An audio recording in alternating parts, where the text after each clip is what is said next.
Hey guys, it's Associate Pastor Stephen Bowling with Risen Life Fellowship. Welcome to Cast Your Net. We were talking about yesterday about the gifts of the Spirit. We're talking about the baptism of the Holy Spirit. And I alluded to the laying on of hands. I actually read the scriptures in Acts 8. And then I also read the scriptures in Acts 10, where the whole household of Cornelius received the Holy Spirit, where it fell on everybody in the room, and then they were baptized. So again, two separate moments here, two subsequent actions, completely separate from one another. So I want to continue. Paul in 1 Corinthians chapter 14, he actually says, follow the way of love and eagerly desire the gifts of the Spirit, especially prophecy.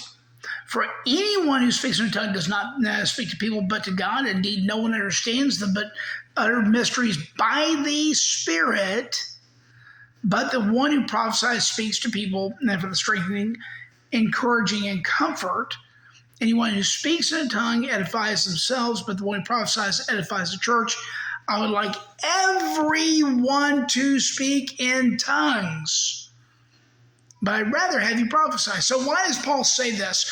Because he is about building up the church, but he's saying, I want you speaking in tongues. I want you to build up your prayer language, speaking to Christ and talking to God through this and this language that does build up yourself.